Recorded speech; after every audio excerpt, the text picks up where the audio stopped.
My final presentation is about parallelism in Golang.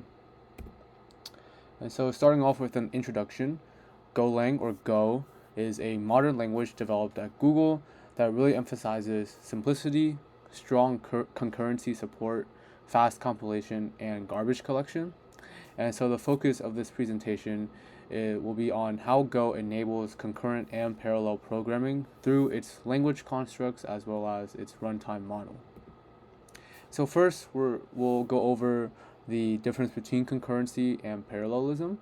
Of course, concurrency is about dealing with lots of tasks at once, like multitasking, while parallelism is about doing many things simultaneously. Go is, as I said earlier, designed to make concurrency very easy, and combine that when it's run on multiple cores, Go can achieve true parallelism. And here are some of the key concepts in Go related to concurrency and parallelism. First, we have Go routines, which are functions that can run concurrently with other functions. And additionally, these things are extremely lightweight compared to normal P threads. Next are channels. These are typed conduits for Go routines to communicate safely with each other. These are similar to the MPI send and MPI receive functions that we did in Project 2. And what is great about these channels is that they also help prevent race conditions. And last, we have select statements. And these allow a Go routine to wait on multiple operations involving channels. And this helps avoid blocking a Go routine. So first, I'll go into more detail about what Go routines are.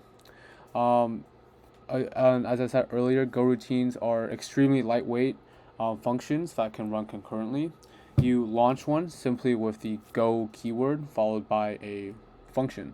And unlike traditional threads, Go routines require very little memory, just around 2 kilobytes on the stack to start.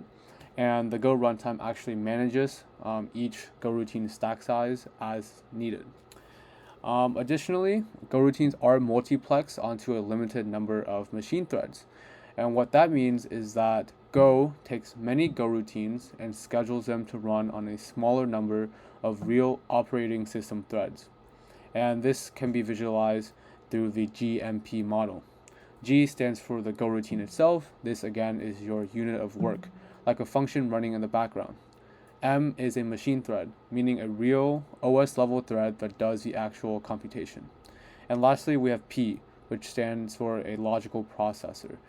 This is not a CPU core, but a context that holds a queue of runnable Go routines and handles scheduling. And so the Go runtime actually creates several Ps, usually based on your CPU count, and each P is then assigned to an M. M pulls Go routines from P's queue and executes them one by one. If a Go routine were to block, say on an I/O operation, the M can be detached and the P can pick up another M to keep things moving. And so this model really gives Go both flexibility and performance. You can launch thousands of Go routines, and Go handles the scheduling for you without wasting any system resources. Second, I'll also go into more detail about channels. Like I said earlier, channels are how Go routines talk to each other safely. Think of them like pipes. You put data in one end and take it out on the other. Unlike shared memory with locks, as we did in C++, channels enforce a very clear communication pattern. And so, as you can see, there are two types of channels. If a channel is unbuffered, then sending or receiving through the channel will block until the other side is ready. And this again gives you a very natural way to synchronize Go routines. For example, one Go routine might send data and another waits to receive it, but neither of them moves forward until the handoff actually happens. On the other hand, we have buffered channels, and these give you some more async flexibility. Again, they allow you to send async sends up to like a set buffer size, again similar to the MPI send function. And this is very useful for decoupling the producer-consumer workloads. For example, reading from a file and processing the lines independently. Additionally, Go also supports things called directional channels, where you can declare specifically if a channel is only for sending or only for receiving.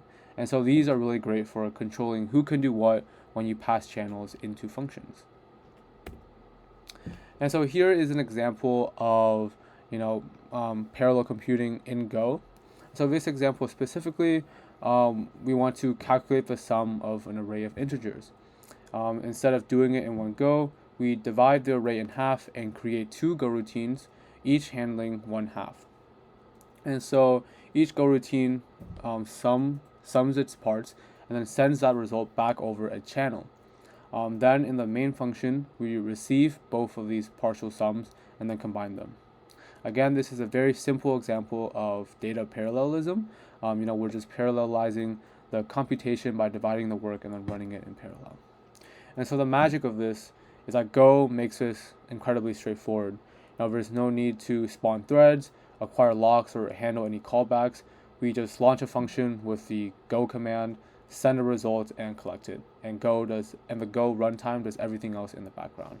So that makes it really nice, as opposed to creating p-threads or just using OpenMP and having to handle locks as well as data races and all of that.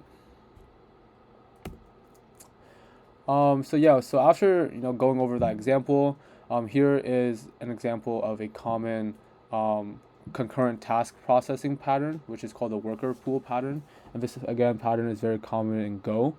Let's say you have a list of jobs you have to do. Maybe they're HTTP requests, or their database queries, or files to scan. Instead of launching one Go routine per job, which could really overwhelm your system, you launch a fixed number of workers, which are long-lived Go routines that pull jobs from a shared queue. And so each worker pulls from the jobs channel, processes the work, and sends that result back to the results channel. Meanwhile, your main Go routine sends all the jobs into the jobs channel and closes it once done.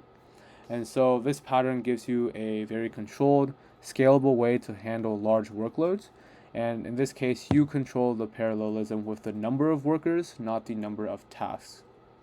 And so as you can see in this code snippet, you sort of see a code example of how this worker pool pattern works.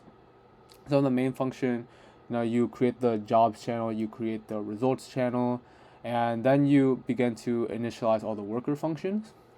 After initializing the worker functions, then you put jobs into the jobs channel. And once you put all the jobs in, you close that channel, and then you begin to collect the results via the results channel. And so if you notice in the code snippet in the main function, we actually initialize all the worker functions before we put the jobs in. And the reason that this works is that in the worker function, in the for loop, when you iterate over jobs, you're actually waiting at each iteration for either a job to be inserted or the jobs channel to be closed. So that's the reason why we can initialize the worker functions before we insert the jobs into the job channel. And so now I'm going to talk about more about how Go schedules all the concurrent and parallel tasks in the background and this thing called Go max procs. And so let's talk. I'm going to start off with the scheduler. And so by default, Go uses a work stealing scheduler, which means that each logical processor, P, has its own queue of Go routines. And if one P runs out of work, it can steal Go routines from other Ps. And this helps balance the load and keeps all of the CPU cores busy. Additionally, to make things truly parallel in Go, the function, runtime.gomaxprocs lets you set the number of logical processors that the Go runtime will use. Since Go 1.5, this defaults to the number of available CPU cores. So on a 4-core system, Go will use 4 Ps, each scheduling one Go routine at a time on a real thread. And so, by setting Go max procs greater than 1, this allows Go routines to execute in parallel rather than concurrently. Additionally, Go also has dynamic thread management. So once you run your Go program, the runtime environment spawns and reuses OS threads as needed. And so if a Go routine blocks, another thread can be created for another Go routine. So the Go runtime actually handles everything in the background for you.